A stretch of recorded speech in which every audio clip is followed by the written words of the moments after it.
with regards to unfreezing the assets with United States, we are having a very certain procedures that under those procedures, when Afghanistan fulfill all those criteria and conditions, US will freeze or unfreeze those assets for Afghanistan government, and by that time, Afghan government will be able to use those assets.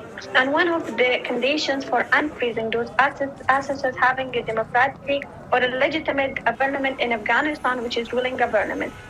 So now that we are having the Islamic Emirates government in Afghanistan, still they have not received their recognition or legitimization by any other state.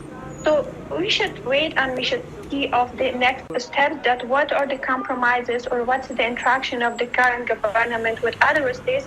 So upon that one, United States will decide on unfreezing of these assets. And in terms of the humanitarian crisis that we are having in Afghanistan, we were witness of the UN appeal and other states humanitarian aid packages to Afghanistan in order to help and in order to get rid of this current crisis which is going on in the country. The option stick for the now or for the time being, since one of the toughest agenda items for the discussions or the 3 days talks with Taliban in Norway is 4 items which I have noted, which is the women's rights, girls' education, civil liberties, and human rights, that we are having the main problems now in Afghanistan. Not only in terms of women, men are also facing different challenges. So now that we are having these talks with Taliban, there should be some compromises from the Islamic Emirates. As a recent statement, they said that they are going to free the schools doors for the students in the spring. But we should see everything in practice, not only in statements, or in terms of having an inclusive government or having a contribution of women in political affairs and other affairs in the government. We have to see that and to which level they are ready to accept women contribution and to which level they are ready to compromise and they should give these freedoms, these rights to people, not only in terms of having a statement. Since from the 5 months that they have seized government, we haven't seen any type of good things or good fit toward women. Everything is going off the tortures, targeting, killing, or having the restrictions on women movement, their education, their work, their walking around. So everything is restricted. Now that we are having these talks, as it is clearly stated by Ministry of Foreign Affairs in Norway, that it's not a step toward recognition or legitimization of Taliban, but based on the tweets that Afghan Emirates Taliban government is making, they are saying that these steps or these talks are a step toward legitimizing their government. So it should be very clear and very general and comprehensive.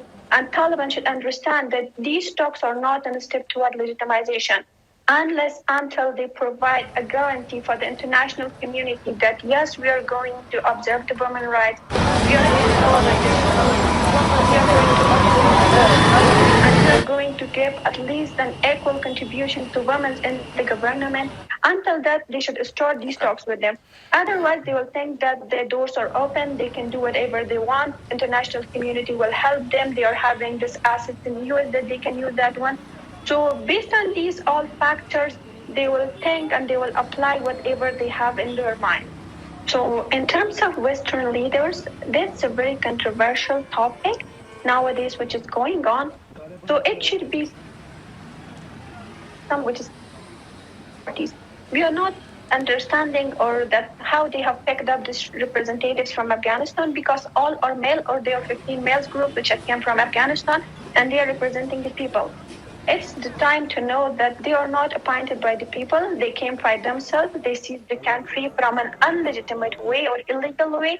They announced their government. They don't have any recognition. And they are not representing inclusively all the people of Afghanistan because they have not come from a very democratic way. They have not come from election. So they are appointed from themselves. They came from their group. So there is no minorities in their group, no women. And all the activists and the human rights activists or women activists which are coming out from not from them, not from their group. So for the Western communities, it's also clear that until they have not provided some guarantee, some red lines, and providing observation, there won't be any recognition for them.